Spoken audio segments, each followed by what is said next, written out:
Noong time na yung Triskelion Youth Movement na yan, 1978, buwaba na ako 79 eh. Kaya anong nangyari dyan, yung sumunod na GenSec, ayaw talaga ng concept ng Triskelion Youth Movement, ayaw talaga ng community-based chapter ng Taugama. Kaya sabi ko, bigyan nyo ng guidelines yan. Yung community-based. Hindi na bigyan ng guidelines. Pero itong mission, itong vision sa TYM. At maraming branch hindi nakakaalam nito eh. At sasabihin ko sa inyo, total, andito na rin to eh. Malaman nyo na rin. Ang mission, ang TYM, eto. Taugama Field, sa college-based, is to excel in the respective academic fields of endeavor. Ang Triskelion Youth Movement, ang emphasis nito, ang mission nito, is excellence in community service and community leadership. Nadidig niyo ba yun? Ang misyon ng ating kapatiran sa komunidad ay maging isang huwarang organisasyon sa serbisyo sa komunidad at sa pamumuno sa komunidad. Kasi naniniwala ako na ang Taugama Field is a fraternity of leaders. So kung yung leadership natin, dadalhin natin sa komunidad, ang ating kapatiran ay magkakaroon ng isang pangalan na hindi sira-sira na tingin sa atin gangster. Kung makikita lang ng Taugama pala, ang Taugama pala ay nakakatulong sa komunidad na pinapaganda ang ating komunidad, nagiging peace and maganda peace and order, mahusay ang yung malinis.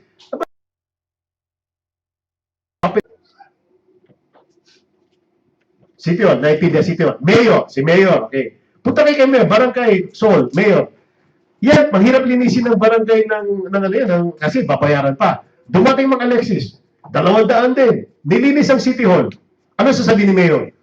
Po, ang gagaling ng mga Triskelions ah. Taugama pala ito? Nakuha nyo? Okay. Part. Ito, susunod ito. Ano yung sunod? Okay, ano yun? Wala.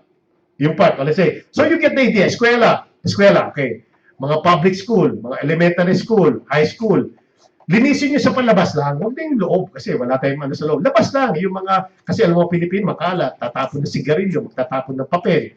Tapos ang lalabas yan, meron tayong tinatawag trash can na donated by Triskelion Youth Movement. Tapos tayo na rin nagbabalis. Isipin nyo mensahe dyan. Isipin nyo image ng Triskelion. Isipin nyo magiging image ng Taugama Field. Di, ang ganda. Yun ang dapat gawin kayo. Kaso nangyari sa Triskelion Youth Movement, imbis na bigyan ng guidelines, imbis na ayusin ang ating namumuno, pinabayaan. Hindi binigyan ng guidelines. Hindi binigyan ng tinatawag ng purpose. Walang purpose. Kaya ang mga TYM, dumami na walang dahilan. We are supposed to be a mission na naglilinis, nagpapakain ng mga mahihirap na bata, nagme-medical dental mission na tayo, nagre-reforestation, ang dami natin pwedeng gawin, ang dami natin eh, sa komunidad. So, makikilala tayo sa komunidad. O ito na lang, isipin nyo, Triskelion Youth Movement, hindi alam na Taugama tayo, Triskelion Youth Movement, naging volunteer patrol sa peace and order. May isang part, laging pinupunta ng mga drug addict, na mga siraulo daw, kaya yung mga bata hindi makapaglaro sa park. Okay? Eh kung gawin ng Triskelion Youth Movement, sasabihin sa barangay chairman, barangay chairman, kami na ang magbabantay dito sa park na ito.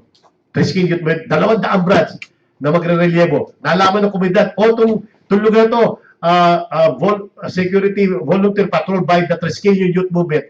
Alam na ng mga tao, sino Triskelion Youth Movement? Alam niya, Taugama yan eh. Tingin ko sa inyo, sa komunidad.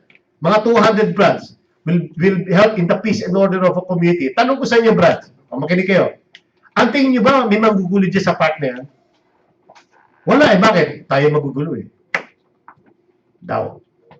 Nakikita nyo yung sinasabi ko? Binibigyan ko lang kayo ng idea na if only we understood why you were founded, you will not be para bang ang tingin nga sa asin na TYM eh, ito nga eh, kaya nandito itong mga branch dito eh.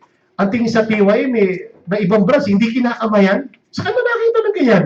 Hindi kakamayan yung mga branch na Triskelion Youth dahil daw community-based. Ha? Di ko na... Eto, kwento lang sa akin to, pero totoo pala. Okay. Meron na pala tayong welcome rituals. Alam niyo ba yan? Okay, mga community-based chapter. For that matter, yung mga high school. Kasi karamihan ng public high school sa Pilipinas, ang nagtayo niyan, Triskelion Youth Movement community-based. Kasi, let's say, Torres High School, Roosevelt High School, walang college yan eh. Ang nagtayo, karamihan ng high school sa Pilipinas, community-based, TYM, okay? Kung di nyo na alam yan, dapat malaman nyo, lahat kayo na nasa high school, na dyan wala kay college, hindi kayo katulad ng San Sebastian, o let's say ng UM, ng UE, hindi kayo tinayo ng mga college-based, ang nagtayo sa inyo, totoo lang, is community-based, lalo sa mga probinsya. Kasi sa probinsya, wala namang college dyan puro high school Kaya nga, ang Triskelion Youth Movement ay, ang age niyan is 15 and above, okay? Kasi may high school na Kaya ang high school, katulad ng high school, dadating tayo, okay? Ang daming disaster sa Pilipinas, maraming bagyo, kung ano-ano. Isipin nyo, kung ang Triskelion Youth Movement Community-Based Chapter, ang thrust natin is pag may disaster, automatic na. Trabaho kagad ang branch na hindi na kailangan sabihan. Isipin nyo, ang mga branch, disaster relief, the Triskelion Youth Movement will be involved as a matter of mission natin to Ito ating trabaho talagang pakita natin na we are in the community na pag may disaster sa community, katulong nila tayo. Isipin yung image natin. Automatic na yan. Wala nang sabi-sabi. Hindi na tayo kailangan magpatawag pa. Automatic na yan sa lahat ng mga branch sa community-based chapter na linisin katulad ng nangyayari sa mga bagyong yan ating komunidad. Isipin niya. Ano magiging papel ng tawag ng Triskelion Youth Movement na sabi na ba? Triskelion, ito pala yung mga tawaganga. Abay, tumutulong pala. Ano sasabihin ng mga magulang? Tanong ko sa inyo. Kung nakita mga Triskelion Youth Movement community-based chapter, tumutulong sa disaster, ang tingin ko sa inyo, yung mga anak nila, ano sabihin? Pasok ka dyan sa Triskelion Youth Movement kasi mababait yan, mahuhusay yan, magagaling yan. O kita mo? Bakit ko alam? Sa Paranaque, may isang brad, okay? Ang nangyayari sa brad meron siyang, alam mo, ibang brad kasi abusado Mga sa community, kaya siguro ang mga matatanda brad, ayaw sa inyo Magugulo kasi kayo Pero kayo marami pasaway. May isang brand na sa community-based chapter, dahil alam niya, sikat ang tawagama, mga siga. Okay, katulad mo. Ikaw, nakikinig ka. Ikaw, yung siga yun. Nanampal. Sinampal yung isang tao na wala namang ginagawa. Dahil bakit? Trip daw niya Siga kasi siya. Ayan ang ibang TYM. Kaya sira-sira Mga tawagama ng communities, mga siga daw yung maton. Sinampal yung isang bata na wala namang buwibili lang yata ng patis. Totoo yan. Kinuwento sa akin ng brad Sa Paranaque. Sinampal. Nalaman ng magulang na Triskelion pala. Ayan, Taugama, Triskelion Youth Movement. TYM, boy, makinig ka, ikaw yata yun Okay. Sinampal. Nagsumbong sa isang brad na kamag-anak niya, daming brads Siguro,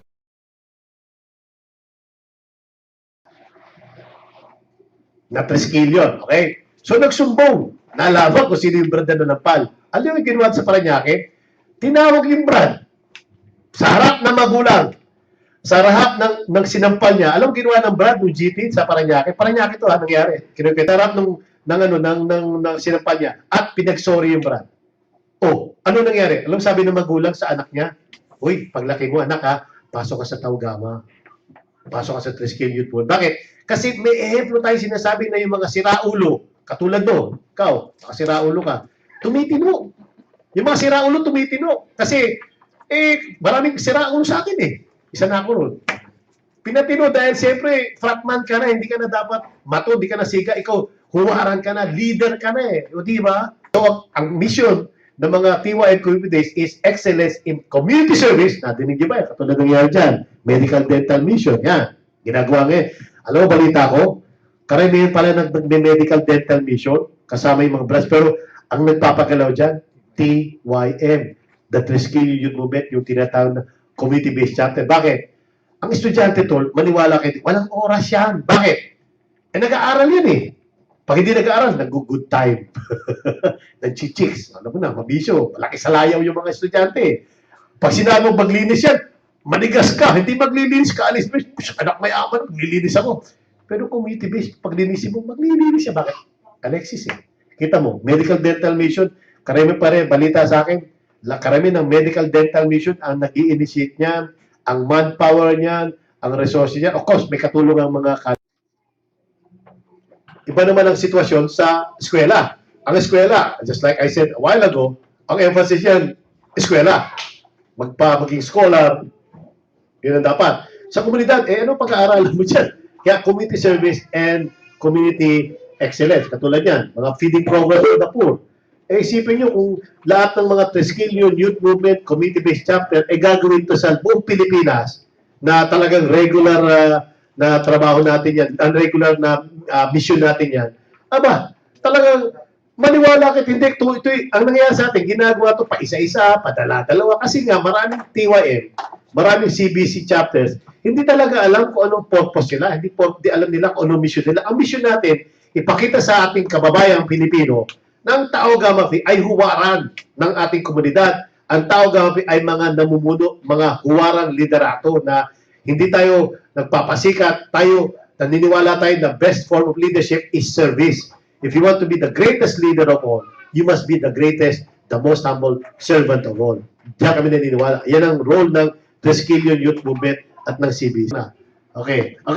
Triskelion Youth Centers. Yan gagawin natin. Okay. Ito tanong ko sa inyo, Brad. Okay. 45 years ng Tao Gamma.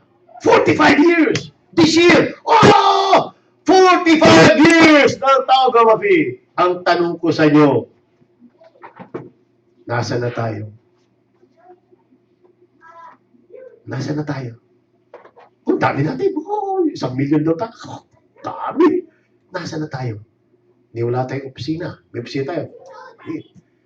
Ang sabi nga, Triskelion Youth Movement, alam mo talaga ang vision ko dyan? Dadating ang panahon, isipin nyo ito lang, mag-isip-isip ha?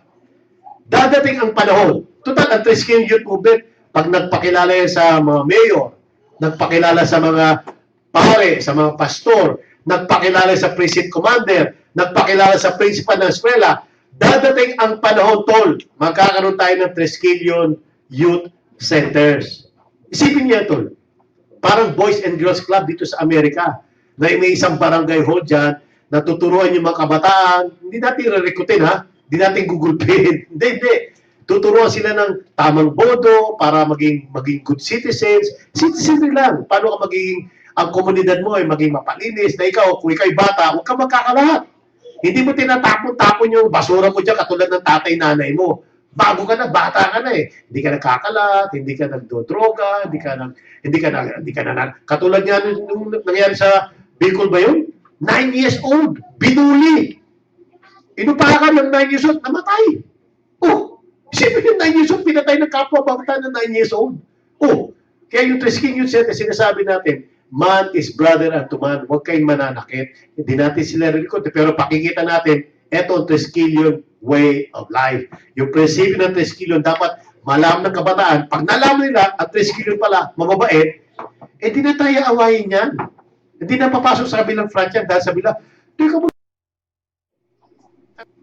at baka mangyari, maging neophyte pa natin, di okay lang. Pero Triskelion Youth Center, yan ang magiging lugar na mga brass nandyan, okay, magkakaroon ng Triskelion Center na ang magmaman yan, mga brass. So magkakaroon tayo ng isang lugar na nandyan mo. Tapos eventually, ito wag naman isipin ng mga namumuno sa atin na tayo naghihiwalay. Hindi tayo naghihiwalay, inaayos lang natin itong community-based chapter dahil sa totoo lang, hindi nabigyan ng importansya itong Triskelion Youth Movement, hindi nabigyan ng importansya itong CBC.